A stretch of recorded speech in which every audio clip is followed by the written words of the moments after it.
International है। आप सुन रहे हैं अपनी दोस्त और होस्ट लीला भट्ट के साथ चीनी कहानी कार्यक्रम।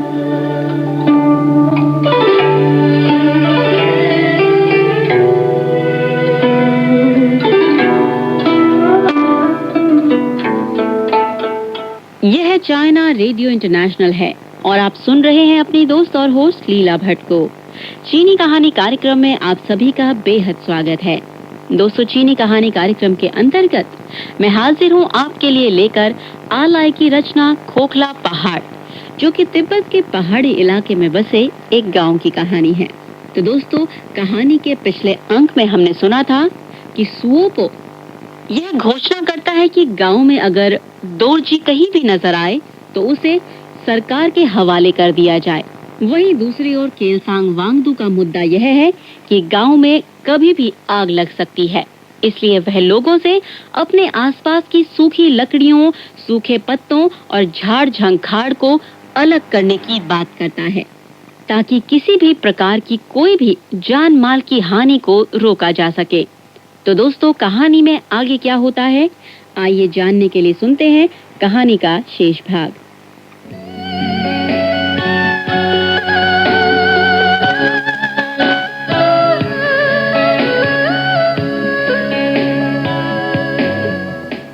मुक्ति से पहले पहाड़ के इन गांवों में प्राय डकैतों का हमला हुआ करता था और उस समय लोगों को चेतावनी देने के लिए इन तुरहियों का भरपूर इस्तेमाल होता था।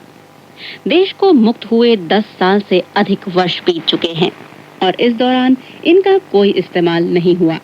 ऐसे में लोग अपनी छतों पर खड़े होकर इन पुरानी तुरहियों को महज यह देखने के लिए बजाते थे कि इनसे आवाज हो रही है या नहीं। केलसांग वांगडू गांव के चौक के बीचों बीच खड़ा था और आज उसके अंदर उसी तरह के गर्व का एहसास हो रहा था जैसा उसे तब हुआ था जब पहली बार गांव के कार्यकर्ताओं के इंचार्ज का पद उसने संभाला था। अभी का अनुभव खासा रोमांचक था और उसे अंदर से हल्की सी सिहरन हुई, जिससे उसके हाथों में मामूली सा कंपन हुआ। अफसोस की बात है कि गर्व का वह भाव महज 3-4 साल तक ही रहा। इसके बाद कुछ गड़बड़ हो गया। दरअसल ऐसा लगता है कि वह राजनीतिक स्थिति में तेजी से बदल रहे घटनाक्रमों के अनुरूप अपने को ढाल नहीं सका। यह सोचकर वह थोड़ा उद्विग्न हो जाता है। उसे अभी तक यह बात समझ नहीं आ सकी है कि आज भी बीज उसी तरह बोए जाते हैं जैसे पहले बोए जाते थे। एक के बाद एक मौसमों में पहले की ही तरह बदलाव होता है। आज भी लोग पैदा होते हैं, बूढ़े होते हैं, बीमार पड़ते हैं और मर जाते हैं। ऐसी हालत में फिर यह अदृश्य और अमूर्त स्थिति क्या है जो ठहराव से इनकार करती है, किसी बदमिजाज व्यक्ति की तरह जो महज बेचैनी की वजह से हर दम इधर उधर डोलता रहता है। तुम पीछे जा रहे हो, तुम पीछे जा रहे हो। इस स्थिति की अनवरत रफ्तार ने हर व्यक्ति को थका दिया था। इसने बूढ़ों के ज्ञान को और जीवंत अनुभवों को बेजान बना दिया था और कहीं सड़क के किनारे फेंक दिया था। अनुभव हमें बताता है कि जमीन के एक मुंह वाले क्षेत्र में आप 5000 किलो गेहूं पैदा नहीं कर सकते, लेकिन मौजूदा स्थिति में कहा जाता है कि यह संभव है। अनुभव हमें बताता है कि जब चरागाहों में जंगली खरपतवार उग जाती है तो आग जलाकर उसकी सफाई करने की जरूरत पड़ती है, लेकिन मौजूदा स्थिति कहती है कि अगर ऐसा किया तो यह गैर कानूनी तोड़फोड़ की कार्रवाई मानी जाएगी। अनुभव हमें बताता है कि उम्र के साथ सम्मान जुड़ा हुआ है और यही सामाजिक व्यवस्था है, लेकिन मौजूदा स्थिति नौजवानों को इस बात के लिए प्रोत्साहित करती है कि वे नैतिकता को ताक पर रखते। विद्रोह। लेकिन अब केलसांग वांगडू संतुष्ट था। वह इसलिए संतुष्ट था क्योंकि वह देख सकता था कि आग की लपटें क्षितिज पर और भी विकराल रूप ले रही हैं और चूंकि आकाश अग्नि पिंडों से भर गया है, उसके अवशेष हवा और आग के साथ चारों तरफ फैल रहे हैं। उसे बस यह करना होता था कि अगर कोई अग्निपिंड नजदीक आता दिखाई दे तो अपना हाथ बाहर निकाल दे और क्षण भर के लिए इंतजार करे। वह इसलिए संतुष्ट था क्योंकि इन सारी बातों का अर्थ यही था कि उसने उस दिन गांव में जो भी प्रयास किए थे वे न्यायोचित थे। अब जबकि व्यस्तता का समय बीत चुका था, उसने एक बार फिर दोरजी के बारे में सोचना शुरू किया। गांव के इस ओझा का खाली मकान गांव के एक सिरे पर बहुत सादगी के साथ खड़ा था। उसके आंगन में पेड़ से गिरे कुछ सेब के फल बिखरे थे। लकड़ी की पट्टियों से बना दरवाजा गिरा हुआ था। वांगतू ने अपना हाथ बढ़ाया और अंदर का दरवाजा एक चरमराहट के साथ खुल गया।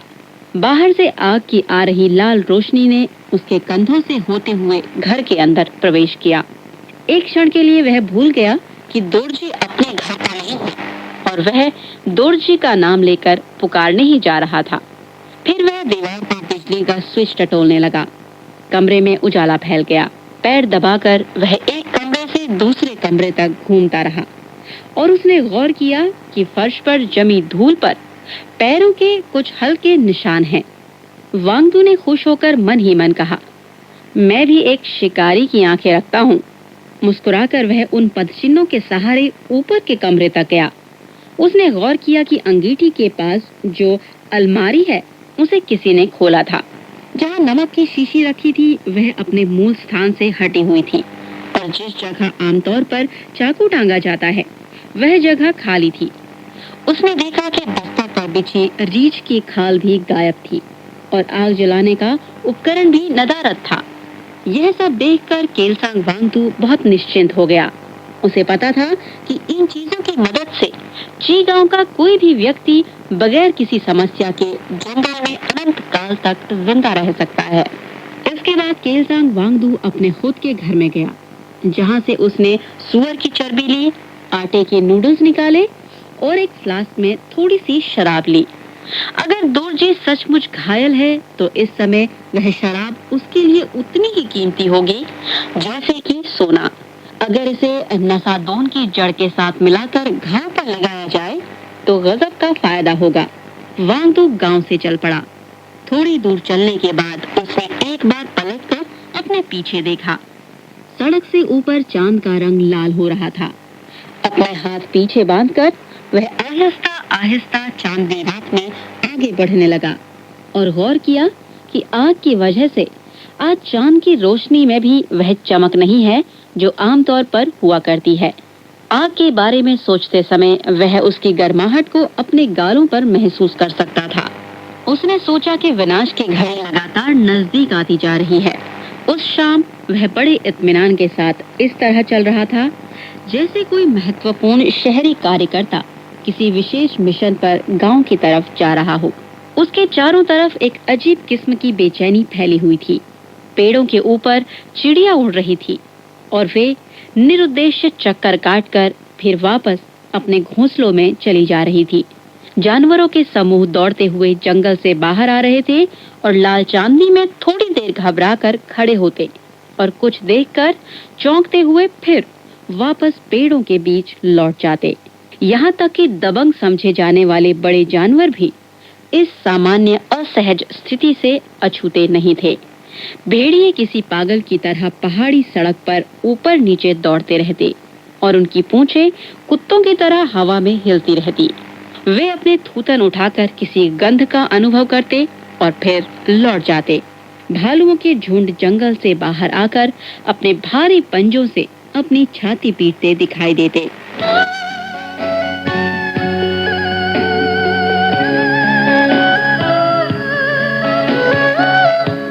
दोस्तों, चीनी कहानी कार्यक्रम के अंतर्गत हम सुन रहे हैं आ लाई की रचना खोखला पहाड़ का दूसरा भाग, आकाशीय अग्नि।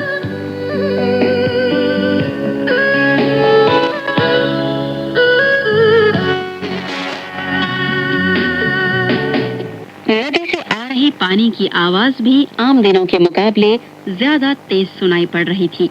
जंगल की आग की वजह से पहाड़ पर जमी बर्फ तेजी से पिघल रही थी, जिससे नदी में पानी का प्रवाह बढ़ गया था। अगर आग का मुकाबला करने के लिए बनाया गया कार्यदल सचमुच कुछ कर रहा था तो यहाँ से बता पाना असंभव था कि वह क्या कर रहा है। सबसे ज्यादा भयावह सच यह था कि एक बार अगर आग ने गंभीर रूप ले लिया तो उसके प्रभाव को बदलने में मनुष्य पूरी तरह शक्तिहीन साबित हो गया था। आग पहले ही एक दूसरे पहाड़ तक पहुंच गई थी और निरंतर तेज होती जा रही थी। केलसांग वांगडू ने कसम खाई कि भरसक वह अपने ची गांव को बचाएगा, भले ही इस प्रयास में उसकी जान क्यों न चली जाए।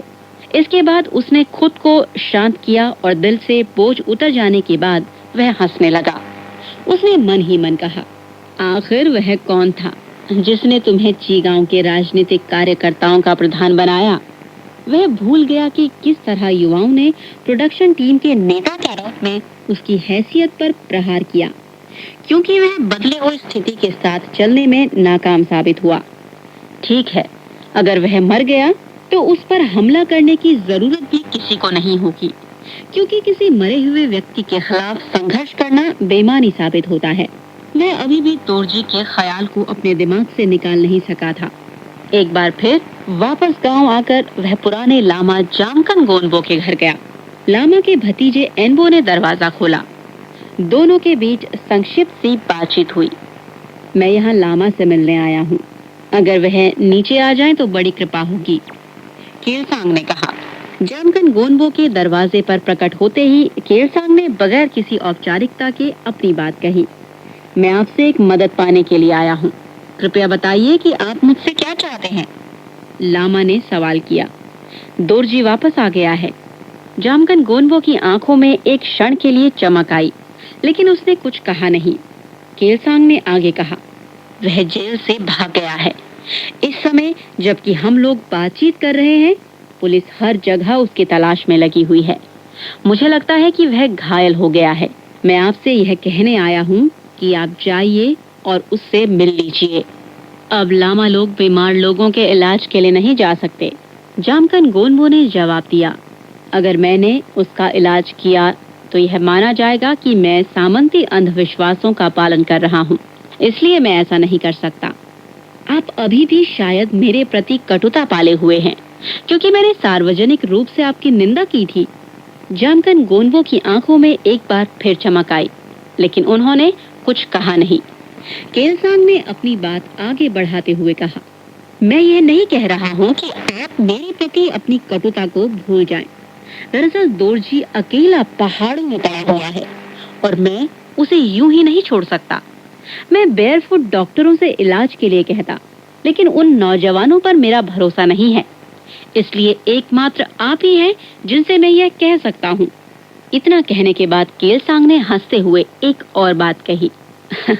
आप चीजों को थोड़ा इस तरह देखें, मैंने आपकी भर्त्सना इसलिए की थी क्योंकि मैं गांव की प्रोडक्शन टीम का नेता हूँ, और अब मैं आपसे इस काम के लिए जो कह रहा हूँ वह भी प्रोडक्शन टीम के नेता की हैसियत से ही कह रहा हूँ। जामकन गोनबो एकदम पलटे और वापस अपने कमरे में चले गए। केलसांग बाहर इंतजार करता रहा और थोड़ी देर बाद लामा वापस सीढ़ियों तक आए। उन्होंने अपने शरीर पर कुछ और कपड़े पहन लिए थे और सिर पर 3 कोनों वाला हैट लगा हुआ था। उनके कंधे पर मोटे कपड़े का एक थैला लटक रहा था। दोनों व्यक्ति खामोशी के साथ उस सड़क पर आगे बढ़ रहे थे जो गांव में प्रवेश करती है। जामकन गोनबो ने चलते चलते थोड़ा ठहर कर केलसांग से कहा, तुमने यह तो बताया ही नहीं कि मरीज कहाँ है। आप वादा करें कि किसी को नहीं बताएंगे, अपने परिवार को भी नहीं। जामकन गोनबो ने सिर हिलाकर हामी भरी। केलसांग ने सारे सामान निकाले जो उसने दोरजी के लिए इकट्ठा किए थे और उन्हें जामकन गोनबो को सौंप दिया।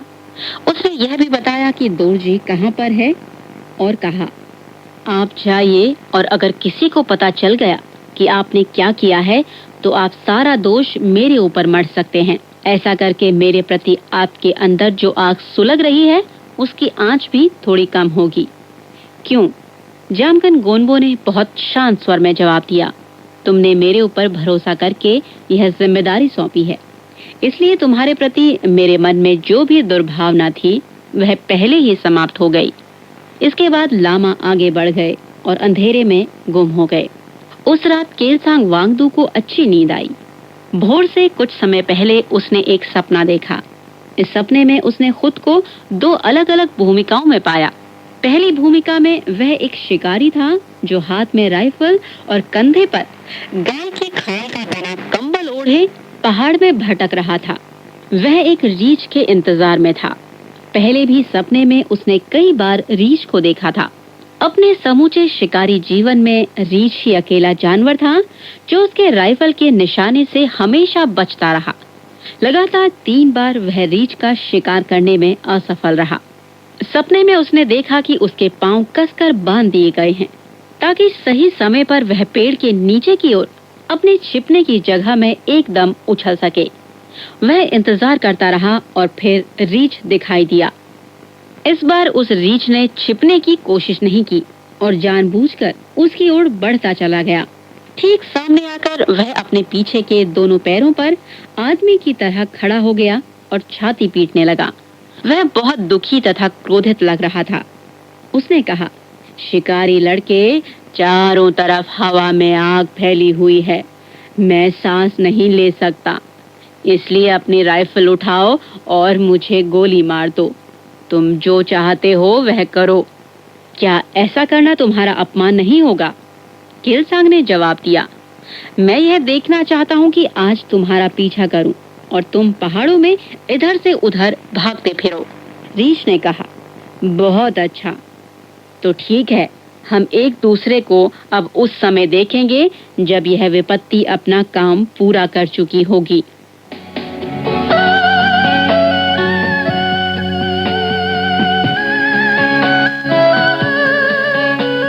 दोस्तों, चीनी कहानी कार्यक्रम के अंतर्गत हम सुन रहे हैं आ लाई की रचना खोखला पहाड़ का दूसरा भाग, जिसका नाम है आकाशीय अग्नि।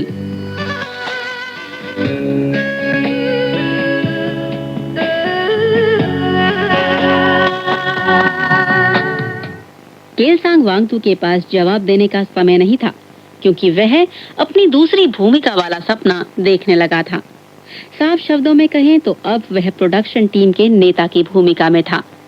वह बहुत बेचैन किस्म का नेता था, क्योंकि उसने देखा कि सुओपो इंगजिन और उन्हीं की ही तरह के कुछ अन्य अराजक और अधर्मी नौजवान पूरी तरह आग की चपेट में आ चुके हैं। अब उनके चेहरे पर उन्माद नहीं, बल्कि भय और हताशा के भाव दिखाई दे रहे थे। वहीं कुछ लंबे लंबे पेड़ भी थे। किलसांग ने देखा कि आग की लपटें एक के बाद एक उन पेड़ों को अपनी चपेट में लेती जा रही हैं और नीचे से उठती आग की टहनियों तक होती हुई समूचे आकाश में एक झुलसा देने वाली रोशनी फैला रही हैं। उद्विग्न किलसांग ने कोशिश की कि वह उन नौजवानों को किसी तरह बचा ले, लेकिन जैसे ही वह आगे बढ़ा, लीसे से भरा एक पेड़ बम की तरह फटा और आग के गोले उसकी ओर बढ़े।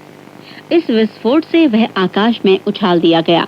किलसांग के मुंह से बड़ी तेज चीख निकली और उसकी नींद टूट गई। उसने महसूस किया कि जमीन पर बिछे चटाई की सीख उसे चुभ रही थी। इसके बाद उसने माथे पर पसीने की ठंडी बूंदें महसूस की। उसने अपनी आंखें खोली। खिड़की से आ रही सूरज की रोशनी से ऐसा आभास हुआ जैसे कोई विशाल लाल झंडा हवा में लहरा रहा हो। रात भर में जंगल की आग ने नदी को पार कर लिया था और आधिकारिक तौर पर वह पूर्व से पश्चिम के तट तक फैल चुकी थी। 60 मील की दूरी पर घास के मैदान को पार करते हुए नदी बह रही थी। यह पश्चिम से पूर्व की ओर बह रही थी, लेकिन ची गांव के नजदीक आते आते इसने घुमावदार रास्ता ले लिया था और रास्ते का उसका यह बदलाव पहाड़ों की वजह से हुआ था। इस नए रास्ते में प्रवेश करने के साथ ही इसके जल का प्रवाह कुछ दूर तक उत्तर की ओर था और फिर दक्षिण की ओर होते हुए वह अंत में पूर्व तक पहुंच गई थी। जंगल की आग नदी के इस धनुषाकार मोड़ से शुरू हुई थी।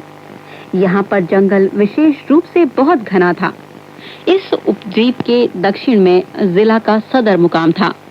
पिछले 10 वर्षों के दौरान वन विभाग ने 10,000 से अधिक लोगों को इस काम के लिए लगाया था कि वे सदर मुकाम के चारों तरफ से जंगल की कटाई करें, ताकि पहाड़ तक जाने वाला रास्ता तैयार किया जा सके। अब इस इलाके में कुछ बड़े बड़े पत्थर दिखाई देते थे जो भूस्खलन की वजह से पड़े हुए थे। इस वजह से सदर मुकाम के लोगों ने उस आग की कभी चिंता नहीं की जो बिल्कुल उनके करीब सुलग रही थी। वे लोग तो इतिहास के अब तक के सबसे महान संघर्ष में भाग लेने में व्यस्त थे। इसके अलावा उन्हें इस बात का भी पूरा विश्वास था कि यह आग बहुत दूर तक नहीं जा सकेगी, क्योंकि तीन तरफ नदी होने की वजह से आग के फैलने में रुकावट पैदा हो जाएगी। दरअसल उन्हें इस आग में एक फायदा भी दिखाई दे रहा था। अब अगर भविष्य में फैल रहे जंगल को काटने की जरूरत पड़ेगी तो बहुत मेहनत नहीं करनी होगी, क्योंकि आग उनका काम आसान कर चुकी होगी। तो भी इस उदासीनता के बावजूद शहर में रहने वाले लोग इस सच्चाई की अनदेखी नहीं कर पाते थे कि जंगल राज्य की संपत्ति है, और इसलिए उन्हें कम से कम यह दिखावा तो करना ही चाहिए कि वे आग से निपटने के लिए कुछ प्रयास कर रहे हैं। इस नए युग में किसी कार्यदल में जिस क्षमता के साथ लोगों को संगठित किया जाता था वह सचमुच आश्चर्यजनक था। एकदम थोड़े समय में लोगों के सुव्यवस्थित दस्ते गीत गाते हुए सड़क मार्ग से आग की तरफ बढ़ने लगे। इनमें कुछ लोग पैदल थे और कुछ ट्रकों में सवार थे। वे लोग जोर जोर से नारे भी लगा रहे थे। हालांकि इनमें से कोई नारा ऐसा नहीं था जिसका संबंध जंगल की सुरक्षा से हो। वैसे भी किसी नारे का तब तक कोई अर्थ नहीं है जब तक वह उन्मत्त राजसत्ता को कोई प्रेरणा न दे। यहाँ मैं एक नारे का उदाहरण देता हूँ जो लोग लगा रहे थे। महान सर्वहारा सांस्कृतिक क्रांति की रक्षा करो, रक्षा करो। सर्वहारा मुख्यालय की रक्षा करो, रक्षा करो। आग का मुकाबला करने के लिए कम से कम 10,000 लोगों को गोलबंद किया गया था। यह कोई फायर ब्रिगेड नहीं था, यह एक सेना थी। लेकिन इस सेना के एक भी दस्ते ने वास्तविक रूप से जंगल में प्रवेश नहीं किया। इसकी बजाय ट्रकों का अंतहीन कारवां नदी के उत्तरी सिरे से सड़क पर आगे बढ़ता जा रहा था, जहां आग का कोई नामो निशान भी नहीं था। आग तो नदी की दूसरी तरफ लगी थी। इसके बाद एक मीटिंग बुलाई गई। यह अभी तक स्पष्ट नहीं हो सका था कि आग लगने का कारण क्या था। कारण के रूप में कोई भी छोटी सी बात हो सकती है। सूखे से ग्रस्त वसंत के दौरान आग के भड़कने के लिए किसी बड़े कारण की जरूरत नहीं होती। लेकिन इस तरह की मीटिंग के संदर्भ में तथ्यों का कोई महत्व नहीं था। पहले से ही तय कर लिया गया था कि कौन दोषी है। तोड़ फोड़, यह आग वर्ग दुश्मनों का काम है। इस तरह की सभी मीटिंगों का एक ही लक्ष्य था कि वर्ग दुश्मनों को उनकी मांदों से निकालकर बाहर लाया जाए। यह खबर भी फैल गई थी कि 3 लोगों को इस संदेह में पहले ही पकड़कर जेल में डाल दिया गया है कि उन्होंने ही आग लगाई है। इन तीनों में से एक व्यक्ति वह था जो पहले रेड गार्ड था और अब उसे उसके पद से हटा दिया गया था। उसे पकड़ा गया क्योंकि किसी को नहीं पता था कि वह क्या है। उसके बारे में दावा किया गया कि प्रांतीय राजधानी के विश्वविद्यालय का वह एक विद्रोही है और वह यहाँ इसलिए आया था ताकि विद्रोह के रूप में उसने जो भी अनुभव हासिल किए थे उसे वह दूसरों को दे सके। लेकिन किसी ने उसका यकीन नहीं किया। फिर यह तय किया गया कि वह ताइवान के उन जासूसों में से एक था जो पैराशूट की मदद से चीन गणराज्य की सीमा में उतार दिया गया था। यह सही है कि उन वर्षों में अक्सर लोगों को पैराशूट या बड़े बड़े बैलून जमीन पर गिरे मिलते थे, लेकिन किसी ने कभी किसी व्यक्ति को आकाश से उतरते नहीं देखा था। इन पैराशूटों से बस कुछ पर्चे, रेडियो सेट, मिठाइयाँ तथा इसी तरह की अन्य चीजें गिराई जाती थी। एक बार इन चीजों को बैलून में बांधकर अगर हवा में छोड़ दिया जाता था तो वे हवा के झोंकों के साथ ताइवान से चलकर चीन के दक्षिण पश्चिम के पहाड़ों को पार कर लेते थे। ये बैलून चीन की धरती पर आकर गिर जाते थे।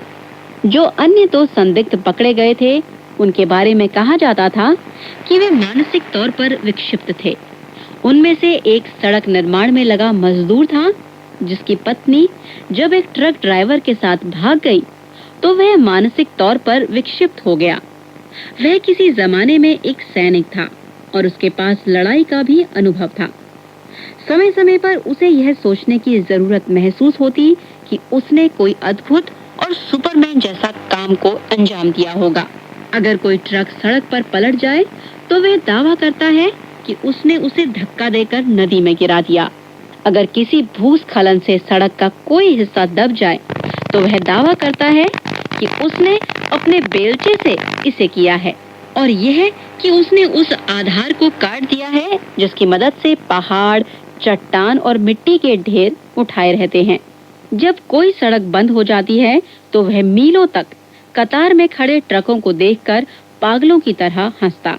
यह सड़क काम कर रहे गिने चुने मजदूरों के अलावा आमतौर पर खाली ही रहती, लेकिन इस समय इस पर 1000 से ज्यादा लोगों और उनके तंबुओं की मौजूदगी थी। इसे देखकर वह व्यक्ति और भी ज्यादा जोर जोर से हंसने लगा। उसने ऐलान किया कि आग उसने ही लगाई थी। उसके सहकर्मियों ने उसकी ओर से दलीलें दी और बताया कि वह मानसिक तौर पर ठीक नहीं है, लेकिन कोई फायदा नहीं हुआ। उस पागल को रस्सियों से जकड़ दिया गया और बाहों में लाल पट्टा बांधे लोगों का एक समूह उसे पकड़कर अपने साथ ले गया। तीसरा संदिग्ध सबसे बड़ा आश्चर्य था। वह कम्यून के वन विभाग के पुलिस सब स्टेशन का ओल्ड वेई था। अब उस पर तोड़फोड़ का आरोप था। आरोप लगाने वाले विद्रोही पुलिस अधिकारी थे जो उसके अधीन काम करते थे और जिन्होंने अपने निष्कर्षों को आरोप का आधार बताया था। उन्होंने ओल्ड वे के रिकॉर्ड देखे कि किस तरह उसने अनेक मौकों पर ची गांव के उपद्रवी दोरजी को कानून से बचाया और बरी किया। उनके अनुसार इसका संभावित कारण यह था कि ओल्ड वे ने पुलिस सब स्टेशन से अपना पद गंवाने के बाद सर्वहारा की महान सांस्कृतिक क्रांति के प्रति एक शत्रुतापूर्ण भाव मन में पाल रखा था।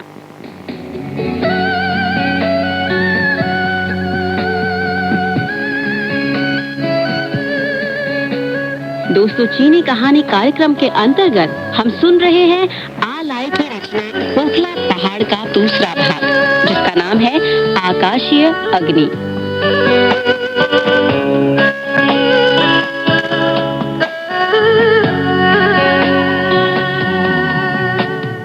पहले तो ओल्ड वे ने अपने खिलाफ लगाए गए आरोपों से जोरदार ढंग से इनकार किया, लेकिन जब वे लोग उसे ले जाने वाले ही थे कि उसने अपना इरादा बदल दिया। उसने उनसे कुछ सौदा करने का फैसला किया। अगर वे लोग उसे आग वाली जगह तक अपने साथ रहने देंगे तो वह सब कुछ कबूल कर लेगा। उसने कहा, हो सकता है मैं आप लोगों के लिए मददगार साबित हूँ। मैं इन जंगलों के मिजाज को समझता हूँ और यहाँ के स्थानीय लोगों को भी जानता हूँ। मैं आपकी मदद करना चाहता हूँ। हो सकता है ऐसा करने से मेरे दिल पर अपराध का जो बोझ है वह कम हो जाए। ओल्ड वे को साथ रहने दिया गया। अब तक जंगल की आग और उनके बीच महज 2-3 छोटी पहाड़ियों का फासला था। शरीर को झुलसाने वाली हवा हमलावर ढंग से उनकी ओर आ रही थी। आसपास लोग गर्मी से बचने के लिए चेहरे पर हाथ रखकर चल रहे थे। पेड़ों पर जो कलियां लगी थी वे झुलसकर काली पड़ गई थी। चीड़ के लंबे लंबे पेड़ों के तनों से लीसा निकलकर पिघलते हुए बह रहा था। ओल्ड वे ने समूचे परिदृश्य का मुआयना किया। उसने नेताओं को कुछ सुझाव देना चाहा। जरा उधर देखिए, उसने एक और इशारा करते हुए कहा। नदी के उस पार ढलान से ऊपर आप कुछ देख रहे हैं? चीड़ के उन सभी पुराने पेड़ों को जितना जल्दी संभव हो काट देना चाहिए। तुम किस तरह की बात कर रहे हो? तुम हमें बेवकूफ बनाने की कोशिश कर रहे हो। हम केवल उन्हीं पेड़ों को क्यों काटे जबकि और भी ढेर सारे पेड़ हैं। ओल्ड वे ने थोड़ी दूर पर खड़े एक पेड़ की ओर इशारा किया जिसका लीसा उसके तने से खत बदाते हुए बह रहा था और कहा, इस वजह से किसी ने उसके हाथ में एक कुल्हाड़ी पकड़ाई। एक पेड़ के तने पर उभरी हुई छाल को खुरचते हुए उसने कुल्हाड़ी से एक चोट दी और भारी मात्रा में लीसा उससे टपकने लगा। उसने बताया, चीड़ के ये पेड़ अपने आप में विशाल बोरों की तरह हैं। दरअसल ये बम हैं, लेकिन किसी ने उस पर ध्यान नहीं दिया। उसने दूसरा सुझाव देने की कोशिश की, क्या आप दोरजी को यहाँ ला सकते हैं? उस क्रांतिकारी को? उस कायर ने पहले ही अपनी जान दे दी। मैं नहीं समझता कि वह मर चुका है। ओल्ड वे ने कहा, अगर आप बस उसको पहले की हालत में रहने दें, सार्वजनिक तौर पर ऐलान करें कि वह किसी अपराध का दोषी नहीं है, तो वह जंगल से बाहर निकल आएगा। और तुम क्यों चाहते हो कि वह जंगल से निकलकर बाहर आए? यहाँ ढेर सारे लोग हैं लेकिन वह अकेला ऐसा आदमी है जो सचमुच पहाड़ी हवा के रुख को समझता है। पहाड़ी हवा का रुख, आग किस तरफ जाएगी, यह पहाड़ी हवाओं द्वारा निर्देशित होता है। यह वैसे ही है जैसे राजनीतिक अभियान की दिशा अध्यक्ष माओ निर्देशित करते हैं। अपनी बात को इस तरह समझाने के एवज में ओल्ड वे को एक विद्रोही के हाथों कसकर 2 झापड़ खाने पड़े। दूर नदी के तट पर जंगल की आग निरंतर प्रचंड रूप लेती जा रही थी। इस बीच नदी के सुरक्षित तट की ओर काफी धूमधाम के साथ एक सामूहिक संकल्प रैली का आयोजन चल रहा था। नई बनी तकरीबन 100 रबर नौकाएं तट पर एक पंक्ति में खड़ी थी। रैली खत्म होते ही आग बुझाने वाले दल के लोग इन नौकाओं में सवार होकर आग पर हमला बोल देंगे। बड़ी तेजी के साथ एक विशाल मंच बनाया गया, जिसके सामने एक खंभा तैयार हुआ। यह खंभा कुछ लगाने के लिए नहीं, बल्कि एक आधार तैयार करने के लिए बनाया गया था, जिस पर 2 बड़े-बड़े बैनर लगे थे, एक बाईं तरफ और एक दाईं तरफ। इन पर 16 चीनी अक्षरों का बहुत बड़ा नारा लिखा हुआ था। आकाश के विरुद्ध संघर्ष करने का अद्भुत आनंद है, पृथ्वी के विरुद्ध संघर्ष करने का अद्भुत आनंद है। मंच के दोनों तरफ कुछ ट्रक कतारों में खड़े थे, जिन पर लगे लाउड स्पीकरों से जोर-जोर से आवाजें आ रही थी। इस समय तक आग ने नदी के उस पार बची खुची पहाड़ियों को भी अपनी चपेट में ले लिया था और तेजी से नदी की ओर बढ़ रही थी। आखिरी पहाड़ी तक जब आग की लपटें पहुंच रही थी, कुछ क्षण के लिए पूरी तरह सन्नाटा छा गया। वहां मौजूद लोगों को झुलसने वाली गर्मी की आंच महसूस होने लगी। आग कहीं दिखाई नहीं दे रही थी। इसकी वजह यह थी कि इसने तुरंत ही आखिरी घाटे में प्रवेश किया था। माहौल में खामोशी देर तक नहीं बनी रह सकी, क्योंकि उसी समय बहुत तेज धमाका हुआ और फिर आग ने तेजी से पहाड़ी के ऊपर अपना भीषण रूप दिखाया। अचानक लोगों के कानों में लाउडस्पीकर से आने वाली आवाजें पहुंचनी बंद हो गई। अब इनकी जगह आग से निकलने वाली तेज सी की आवाज सुनाई देने लगी। लपटों की लंबी लंबी बाहें हवा में फैल रही थी और वे इतनी तेजी से ऊपर की ओर बढ़ रही थी, जिससे लगता था कि आसमान को भी पार कर जाएंगी। अगर वे इसी तरह बढ़ती चली गईं, तो निश्चित तौर पर उन्हें आकाश में तैरने की जगह मिल जाएगी और तब वे कहर बरपा देंगी। नीचे लोग सांस लेने के लिए संघर्ष कर रहे थे, लेकिन इस संघर्ष के दौरान भी लपटों के नृत्य से उनकी निगाहें इधर उधर नहीं हो रही थी। आग की विध्वंसक ताकत में एक सौंदर्य भी छिपा था, ऐसा सौंदर्य जिसे यहाँ के लोग एक धड़कन के साथ अपने दिलों में महसूस कर रहे थे। चारों तरफ आग से लड़ने के हुनर को देखने में लोग व्यस्त थे। आकाश में बहुत ऊंचाई तक जाने के बाद आग ने अपने कुछ तत्वों को नीचे की ओर ठेल दिया और वे घाटी में जमीन पर बिखर गए। ऑक्सीजन की कमी की वजह से वहां मौजूद लोगों ने महसूस किया कि उनका शरीर दम घोंट वातावरण की वजह से थर्रा रहा है। वे खुद भी लपटों के साथ आकाश की ओर उड़ना चाहते थे। वे पंजे के बल खड़े होकर और गर्दन काफी ऊंची करके सारा दृश्य देखना चाहते थे, लेकिन जैसा कि उस युग के बहुत सारे मामलों में देखा गया, हल्कापन और खुशी के उल्लास की यह अनुभूति हमेशा के लिए नहीं थी। आग अपने ही बोझ से बुरी तरह ग्रस्त हो रही थी। कुछ ही देर बाद उबलती हुई हवा का एक हिस्सा जमीन पर आकर गिर पड़ा और जो लोग पंजे के बल खड़े होकर हताशा देख रहे थे, वे बेहद घबरा गए।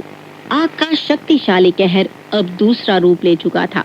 यह बढ़ते बढ़ते नदी तट पर स्थित जंगल तक पहुंची थी। नदी के किनारे जो पेड़ लगाए गए थे, वे एक एक करके नहीं, बल्कि एक साथ ही आग की चपेट में आ गए। घने पेड़ों से जो छतरी बनती थी, वह नष्ट हो गई थी और अब आग पेड़ों के तनों की ओर बढ़ रही थी।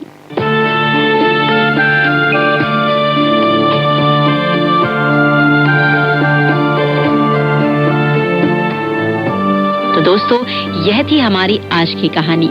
आलाई की रचना खोखला पहाड़, जो कि तिब्बत के पहाड़ी इलाके में बसे एक गांव की कहानी है।